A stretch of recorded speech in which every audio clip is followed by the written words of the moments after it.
Okay, yeah, good. All right. Don't stop talking on my account. We'll get the ball rolling here in a second. Is that a little ringy? A little bit. Okay. We'll see if we can adjust that a little bit.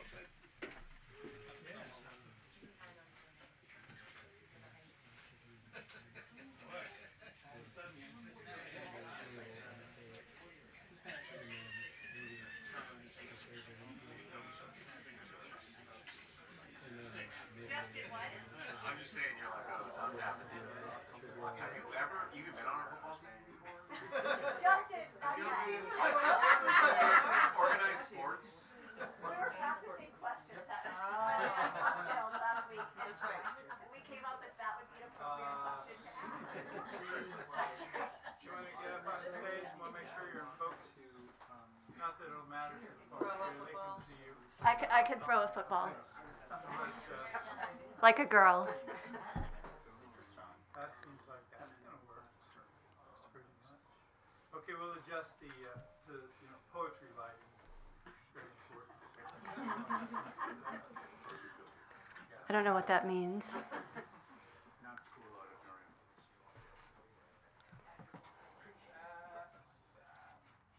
It's like your office. It's not all the way there yet. I mean, that's just. I'm going to have a drink.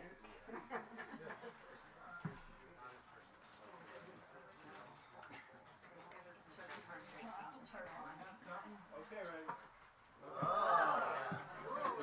Now, would the disco ball be a distraction during the reading or an enhancement? Enhancement. Nonetheless, we don't think we could enhance Michelle anymore. She's as enhanced as she could ever, anybody could ever want. So yeah, so there's a couple little tiny chairs here for big tall people. That still sounds awfully like it's got a little something going on. Let's see if this mic is faced the wrong way. That's all right. We'll just angle it a little bit more this way, and we'll see. I'll keep fiddling back there. Okay, Michelle Matz has got a new book called Acoustic Shadow, which is up there in the, is it right side up? Yeah, in the middle of the piano. All right, and yeah, and she's got degrees and she's got publication history. And I know none of you have ever met or heard of her, but you're gonna get a dose of her tonight. So I'm gonna get back there. Don't really start till I get back there. All right. Thank you, though.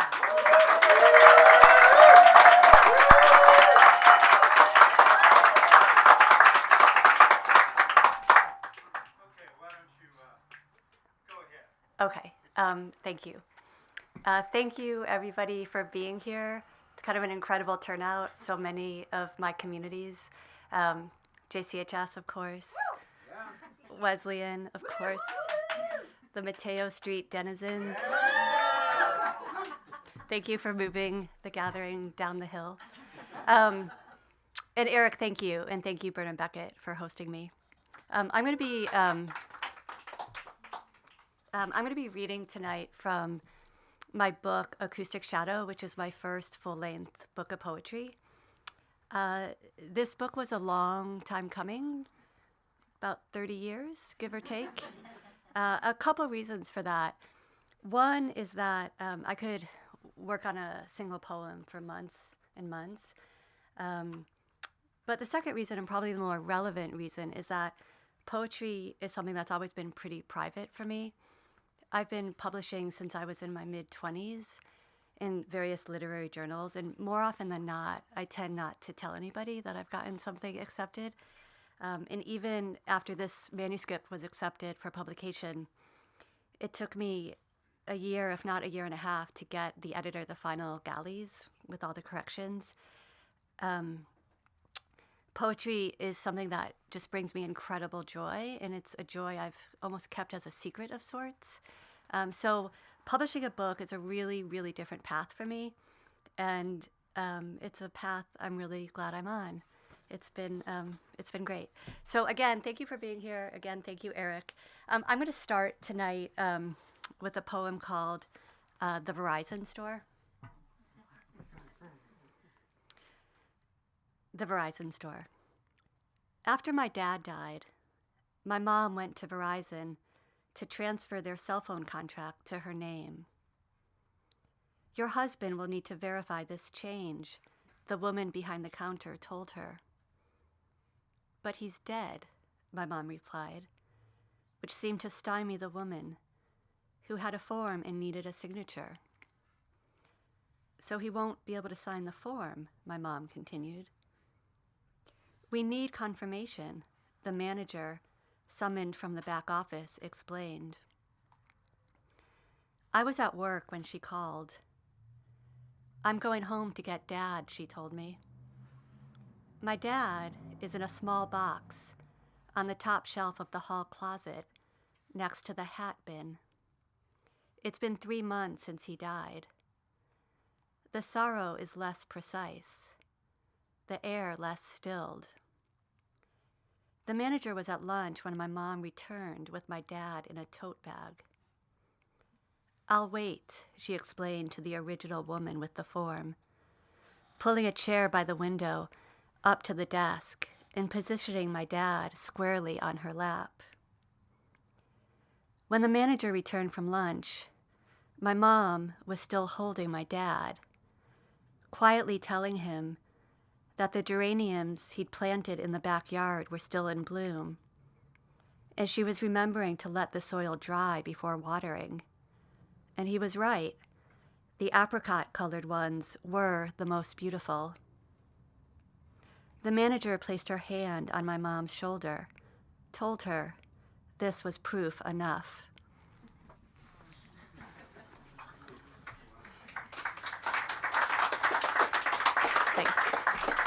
Thanks.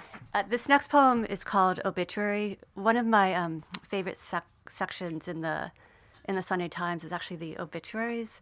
I find it just really interesting to get these little glimpses into other people's lives. And so this poem stems from that interest, and it's called Obituary. Alabama has the shortest average obituary length. Maine, the highest. I don't know what that says about death or the heaps of days before, the clutter people leave behind. I read once that the New York Times writes obituaries for the pre-dead, will even interview the subject still knee-deep in to-do lists. I am certain nobody has written my obituary yet. Most of my life is barely worth mentioning anyway. The garden I didn't tend, that time I stayed in the phone booth long after the call was over, my muddled 20s. I envy lives with a narrative arc, a relatively calm beginning, a bit of tension and character conflict in the middle, some momentum, a nice resolution. I've sorted through my memories enough to know I should have offered to pitch in, brought more to potlucks. My obituary won't mention such hard-won truths. We'll focus instead on my accomplishments in this and that. Dear obituary reader, my life was a clattering of elbows and skinned knees, and the kitchen faucet leaked incessantly for years. I learned to call that music.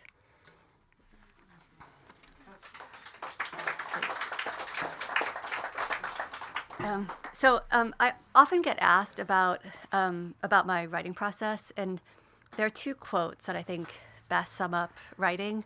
The first is by Red Smith, who said that writing is easy. You just open a vein and bleed. And the other quote that I think really sums up writing is a quote by the writer Sally Tisdale, who said that how I became a writer was that I kept writing. And so I write every single morning, and I've been doing that for decades. And sometimes it's truly laborious, and I love it. I love when it's laborious. I love when it's easy. And every once in a while, I'll sit down and write, and it's like the poem is right there. And that happens so rarely, but every once in a while, it's like somehow the poem is just right there. And this next poem is one of those poems.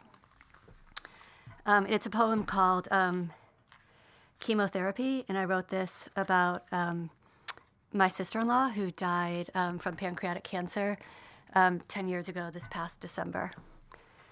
Chemotherapy. Washing dishes, she dropped a glass, watched it shatter on the tile floor. Presumably, it was an accident.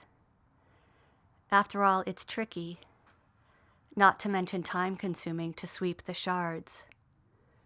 The broom inadequate beneath the stove, tiny specks of glass everywhere.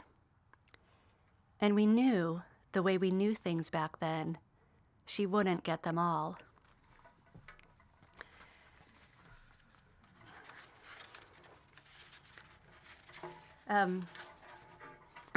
Marta, this is the poem that features you. So people often assume that poetry is autobiographical, particularly when the narrator is in the first person I, and most of my poetry is first person I. So what I would say to that is that all of the emotions are true, they're always true, but the details are often not. Poetry is, it's story. I had a poetry mentor, Hannah Block. I don't know if anybody knows the writer Hannah Block.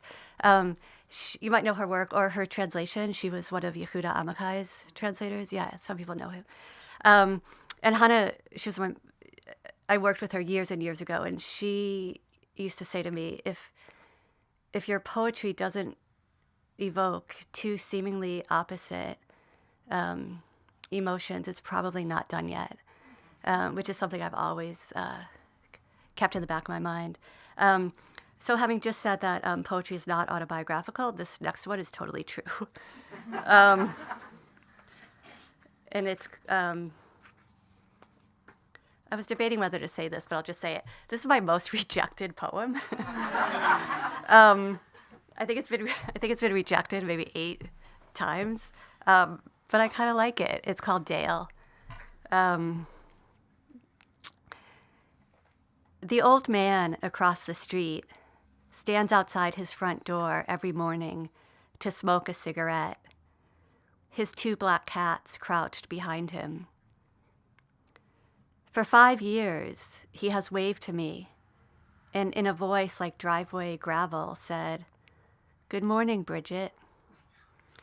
A nice name, no doubt, but not mine. Once, I asked the neighbor across the side alley what Dale called her.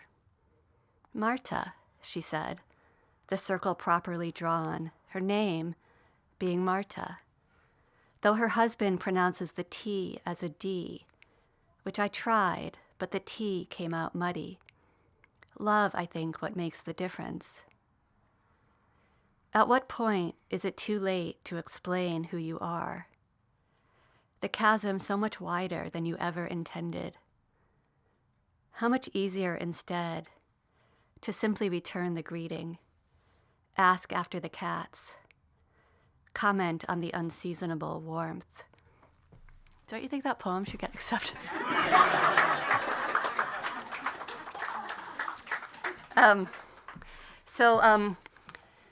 I have a 19-year-old daughter, and much to her dismay, I did not dedicate this book to her.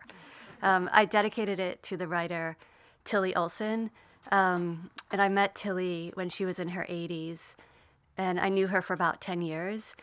And at the time, Stanford had bought her papers, her archives, and I tangentially knew her granddaughter, and anyway, got a job working with Tilly to help her organize all her papers for Stanford.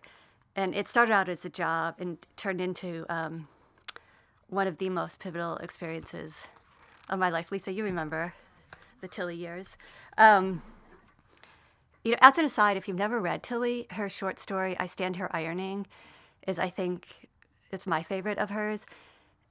For a long time, it was the most anthologized short story ever written. I don't know if it still is. She also wrote Silences, which probably some people read, which is a nonfiction book often credited with starting women's studies as an academic discipline. So Tilly, I think sometimes if you're really lucky, and I think I've been extraordinarily lucky, you meet people along the way who kind of show you a world you didn't know existed, or another way of saying that is maybe give you something you didn't even know you were looking for. And Tilly was very much that for me. I mean, I have so many Tilly stories. I'll just tell two quick ones. I call it the Tilly years. So during the Tilly years, I worked for the San Francisco Arts Commission teaching poetry to underserved kids. I worked in pretty under-resourced communities. And I would go to Tilly's after work, and she was like 90. And I'd say, okay, Tilly, we gotta go through a box. And she would say, just read me what the kids wrote today. And that was the afternoon. We missed deadline after deadline after deadline. The special collections librarian at Stanford, was a saint with how patient he was. But that was Tilly. And the other quick story I'll tell is I'd go see her, and then I'd come home, and invariably there would be a message from Tilly. This was when we had, what were those things? Message machines. Yeah. And there would always be a message from Tilly telling me something she had forgotten to tell me, or just telling me what she'd been up to in the 45 minutes since I'd left. And I had a dog at the time. Some people here remember Bailey. A lot of people here actually remember Bailey. She was a big 60-pound husky shepherd. And Tilly loved Bailey. And after Tilly would leave a message for me, she would leave a message for Bailey where she would just bark. And what's even more ridiculous is I never fast-forwarded those messages for my dog. So that was Tilly, and I always knew that if I ever published a book, I would dedicate it to Tilly. It was just an extraordinary time in my life. So that is true. I'm not lying. That's true. But it's also true that I struggled not dedicating this book to my niece Madeline, who's here. I would not have gotten this book across the finish line without her brilliant editing and support. I could not sign off on a poem until she had said, yep, it's done. Even the book in its entirety, she suggested I take some poems out, put some poems in. So I'm just truly grateful to you, Madeline. So officially I did, as I always knew I would, dedicate it to Tilly, but unofficially very much for Madeline. So while I did not dedicate this book to my lovely child, in fact, she wasn't even the runner-up, I do have quite a few poems about her and about just being a parent, and I'm going to read one of those now. It's called Haircut. Haircut. My daughter savors the lollipop the hairdresser gives her, so she won't fidget. I love the certainty of the system. She remains still as the scissors dip close to her eyes. There was, of course, the earlobe incident, but that was 2 years ago, and it wasn't my child. Things go wrong, after all. It's nobody's fault. Life is a series of small defeats. She scoots off the chair, slips her sticky hand in mine. We walk home like that, the evening's impending storm, furiously calm around us.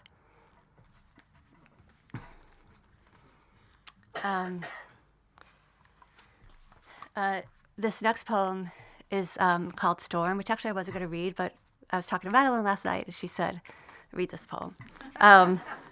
Storm. It starts with an epigraph. Wait, is that what it's called? The little italic thing? Yeah, epigraph. Okay, Storm. There's a marginal risk of severe and potentially life-threatening storms between noon and 3 p.m., the National Weather Service.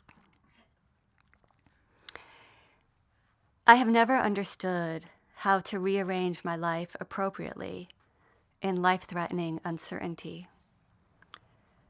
Do I stay put? Is it okay to stop at Walgreens and buy toothpaste, even though if I squeeze the tube and fold it like an accordion, I probably have enough until next Tuesday? Yesterday, I sat on the back deck and watched a tiny ruby-throated hummingbird build a nest beneath the oak's canopy.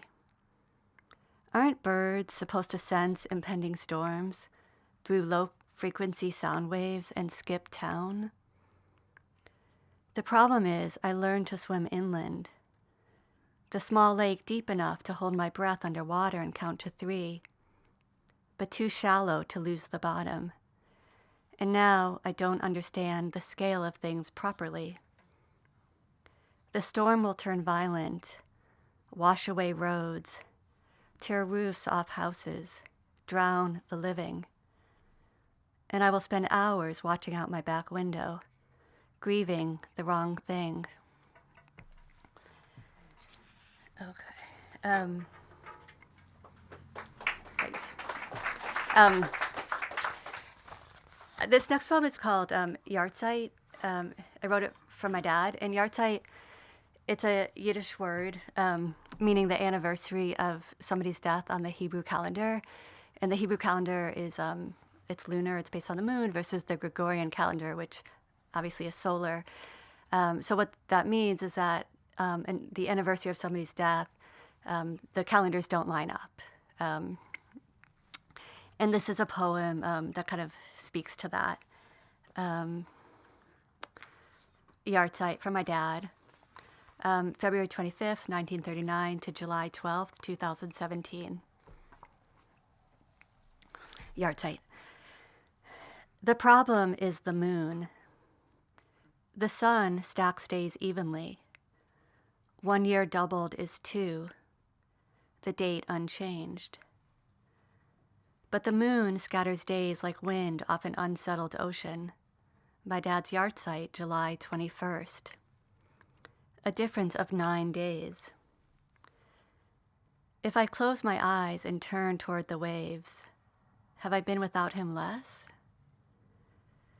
When my daughter was small and learning to count, she jumped from 3 to 5 before circling back to 4, skipped 8 altogether. I don't know anything about grief except it has everything to do with circlebacks and skips. I sleep facing the ocean. Yesterday, I cried in the checkout line at the grocery store. The woman behind me smiled at me with such kindness. I wanted to tell her I was okay. It was just a grain of sand in my eye.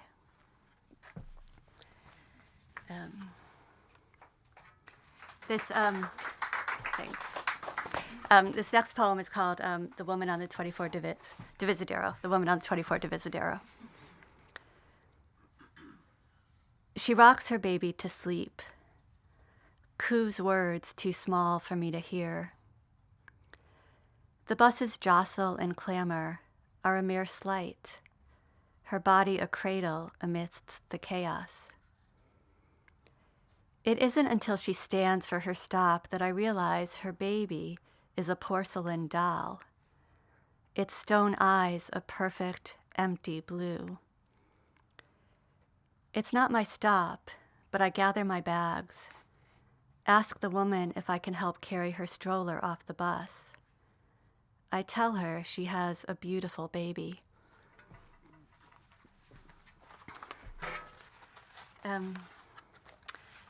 This next poem I'm going to read, it's on page 5.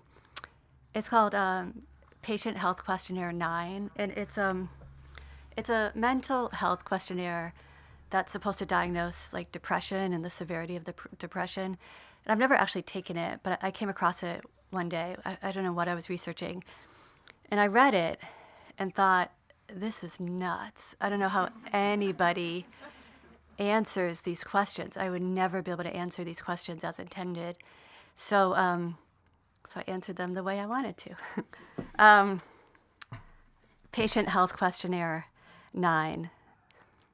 Number 1, little interest or pleasure in doing things. Have you ever been caught in a sudden rainstorm where you've had to run from doorway to get home, and you walk in the house with your shoulders soaked, feeling something close to joy? Am I supposed to answer these questions with a yes or no? There's just never enough rain. 2. Feeling down, depressed, or hopeless? I am more or less sad all the time. 3. Trouble falling or staying asleep or sleeping too much? Sometimes when I can't sleep, I think about what I've lost on airplanes. Once I left a book at the airport before we boarded, but I don't know if that counts. I still think about the main character, how her life was about to unravel, like when you pull on a loose thread and now there's a hole in your sweater.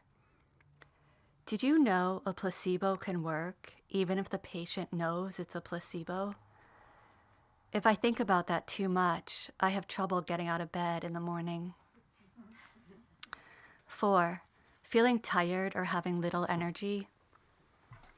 Remember standardized tests when the proctor would say, "Time's up, please put down your pencil"? I spend whole days waiting for somebody to take the pencil from my hand. 5. Poor appetite or overeating? I drink coffee in the morning, a glass of wine in the evening. In between, I sometimes stand at the open refrigerator door and drink milk straight from the carton. 6. Feeling bad about yourself, or that you are a failure or have let yourself or your family down? I remember being small and crouching at the top of the stairs, listening to the grown-ups' laughter, long after I was supposed to be asleep. Sometimes I still forget to come downstairs. 7. Trouble concentrating on things, such as reading the newspaper or watching television? Do you know the difference between a pebble and a rock? A pebble is just a smaller version of a rock. Nobody would say, "A pebble rolled down the mountainside and crushed my house." If I throw a rock at your window, the window might break. If I throw a pebble at your window, you might look outside and see me under the grainy streetlight. Maybe you would invite me in, offer me a cup of tea, ask if I wanted to sit next to you on the couch and watch a television show. 8. Moving or speaking so slowly that other people could have noticed, or so fidgety or restless that you have been moving a lot more than usual. Last week at my book group, while everybody was ping-ponging clever comments, I closed my eyes and counted to 10, but I don't think anybody noticed. 9. Thoughts that you would be better off dead, or thoughts of hurting yourself in some way? Are you still listening? Shouldn't you be jotting down some notes? How will you remember what I've said? Have you ever taken a CPR class? We had one at work today. The EMT started by saying, "Once you're dead, you can't be more dead." He meant to encourage. Even if we forget to lock our elbows or tilt the head back or apply compressions at the proper rate, the worst has already happened. Mostly, I think the opposite is true. Thanks.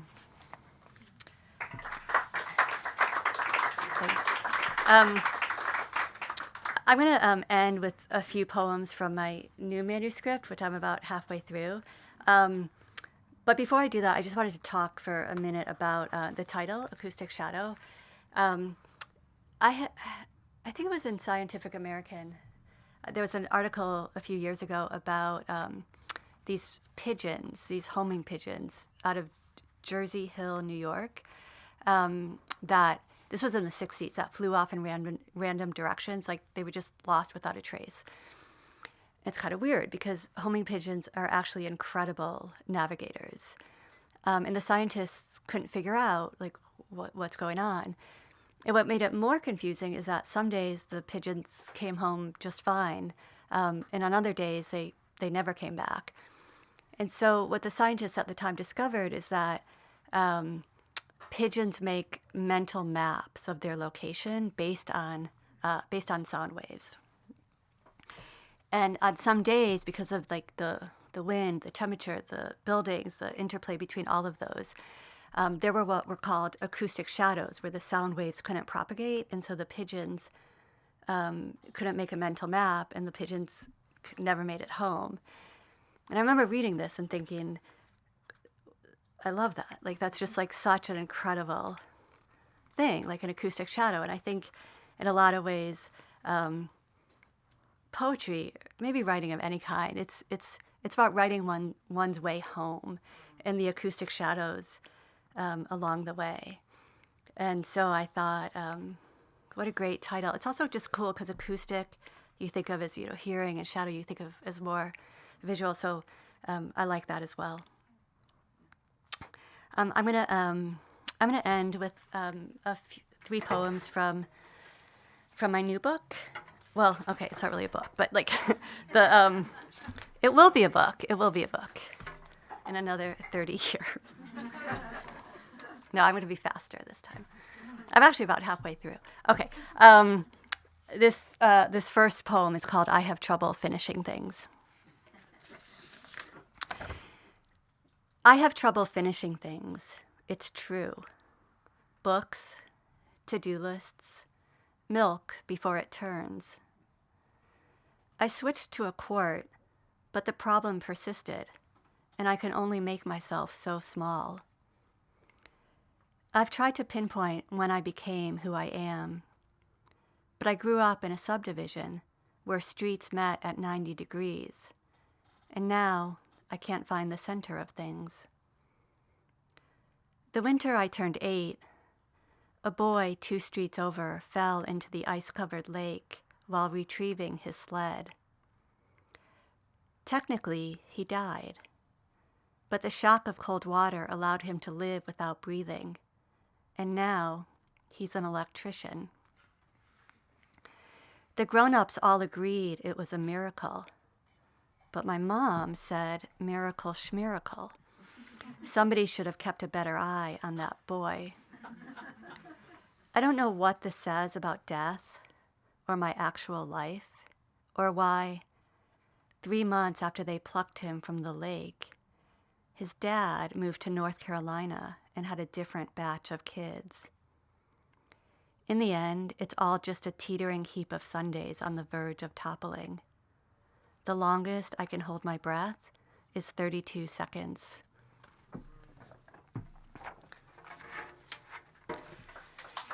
And this next poem is called "What Do People Do All Day?" I mean, what do people do all day? What do people do all day? Every night before bed, the brave firemen save Huckle from the attic window.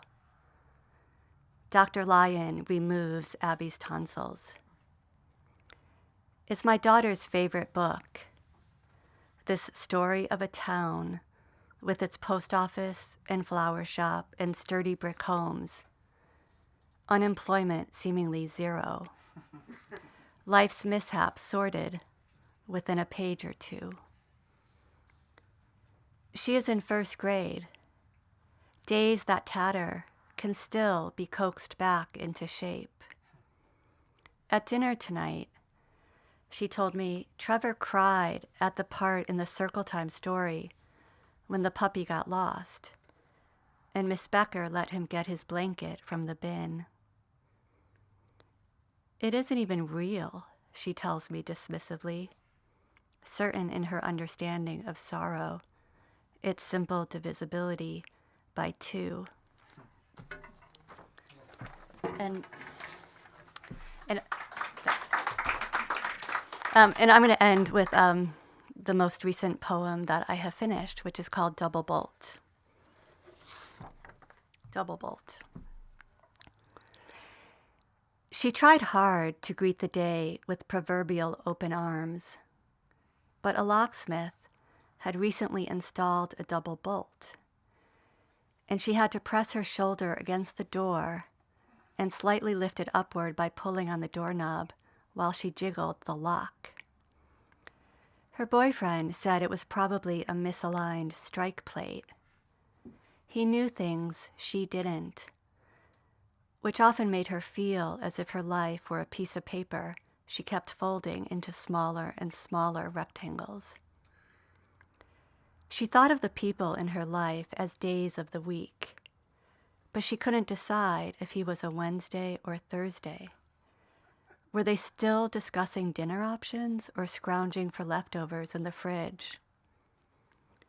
She often had a nagging feeling that she'd forgotten to tell him something and would call him midday to see if anything loosened inside her.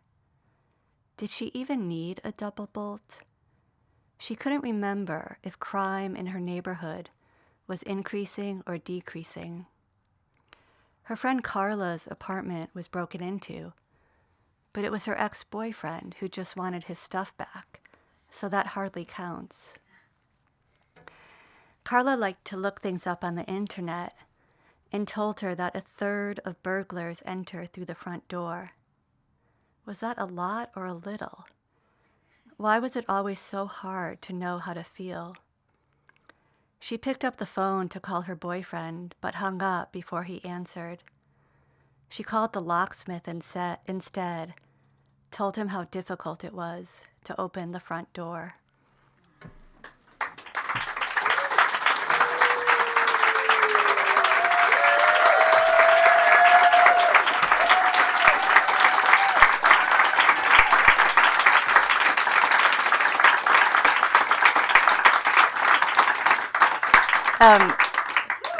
Thank you. I'm happy to answer questions. Justin, do you want to ask me your question? I'm just kidding. Justin, no. You've never been on a football team? I have never been on a football team, but I throw a football extremely well. Are there any questions? Where's my phone? That's my very dear friend Sheila, who was supposed to be very quiet tonight. Okay. Are there? That's a good question, Sheila. Sheila, I did almost tell a story about you, but I didn't. So Sheila is one of my dearest, closest friends. We talk every day, if not multiple times a day. And she recently said to me, "I can't believe your mom brought your dad to the Verizon store." And I was like, "You're kidding, right? It's a poem. It's a story." You know? Okay. See what happens, Sheila, when you talk? Jordy. What does your daughter say about your poetry? She doesn't read it. Actually, I did a reading. I did a reading in Chicago recently at my mom's, and Hallie's she's in college down in LA, but she was zooming in to the reading, and so, I'm doing this reading, and I could see her on the Zoom, and then suddenly she's in the car, and I was thinking the reading was 25 minutes, like. And I said to her afterwards, like, really? Like, you could just listen? And she had, stuff to do. She didn't, this is being live streamed, and she didn't tune in tonight, but she did have a legit other thing she needed to do. Actually, after the last reading, I asked her, I talked a bit more about her at my last reading, and I asked her afterwards, was that okay that, I talked about you as much as I did? And she said, "Those were the best parts."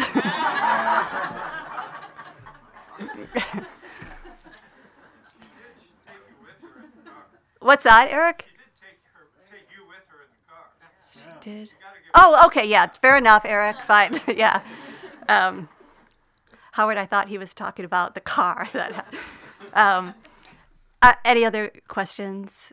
Yes, Camilo. Do you know a poem is finished? That's a great question. It's a feeling.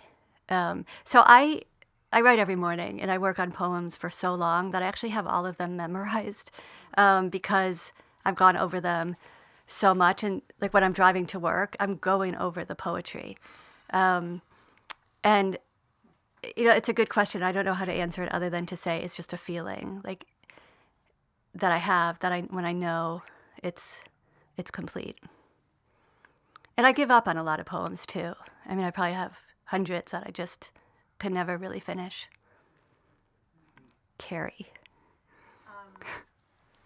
When I've heard writers say that when they read over old published pieces from decades ago, that work is dead to them. How do you feel about your first poems that you got published? Are they still babies to you? Are they still dear to you? Or are you like, oh, that's kind of right? Both. Like I have the first poem I ever published. I think I was in my mid-20s, and it's in here, and it's probably my least favorite. And I put it in because I felt like I should put it in, but it kind of makes me cringe. Yeah. But also poems come back. Like there are poems that I finished, 20 years ago that I'll take out, and that's no longer how the poem should be. And so, in fact, Tilly Tilly was pretty well published, and she used to, take the book that she had already written and go through it and change it still. Yeah. What was the name of the story again by her? I Stand Here Ironing. It's a short story. I'm sure some people have read it. Yeah. A funny story. Her granddaughter was taking the SAT, and the story they needed to analyze was I Stand Here Ironing. I think she did really well. Maybe one or two more questions. Justin, is this a real question? I mean, Go for it. Queen today. I haven't gotten Queen Bee today, no. But Justin, I will. Okay, that's a great place to end. Eric, thank you again. What's that? There's a question over here. Oh, I'm sorry, I didn't see Marta. How do you have moments in life where you're like, that's going to be a poem? All the time. Yeah. Yeah, like I was just at the airport, and I was just waiting for this plane the people to get off the plane. And what's that called? Disembark. And this kid, it was like this teenage boy, had clearly forgotten his bag in the overhead compartment, and his mother was like apoplectic. And I was like, that's a poem. In fact, that poem, it's actually being published. It's coming out on the 12th. It's just such an interesting scene. I actually was texting my kid about it. She's like, tell me what happens. I'm super invested. Yeah, I mean, there's poetry everywhere, all day, every day. And I take notes. Yeah. I would say like reading is really where I get a lot of ideas too, just how other people put words together. And I have a file and actually a real book of just phrases that other people say or use in their writing that are often kind of all I need to like write something from. Justin, are you serious? Yes. Okay. Published. Where can we read your poetry? Where is it normally published? So I publish in like literary journals. I had a poem come out. I think I shared it with a couple people. I shared it with Julie. Yeah. I've been moving more into online journals. I have a poem coming out on the 12th. I have another.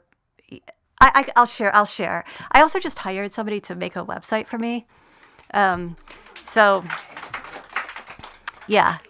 Yeah. Yes, I don't know who that. Debbie. Oh, hi. Hi, Debbie. Hi. Can you speak more about your process in the morning? Like, do you just journal and just kind of like... Yeah. So I'm up at, the crack of dawn, coffee first. I have 2 dogs I need to deal with. And then there are about 6 or 7 sites I go to every morning. Some of them I've actually published on, which is fun. Some of them just do a poem a day. And I read probably 7 to 10 poems every morning. Sometimes I quit halfway if, it's not my thing. But and then I either sort of start from scratch or go to a poem. I mean, I have so many half-finished poems, so I'll either, if I have sort of an idea for something new, I'll start, or I'll just go back to a poem. Like there's this one poem I've been working on for months, and I think there are like 6 lines to it, and I cannot figure out where this poem needs to go, and I'll spend the morning working on that. I'm late to work every single day.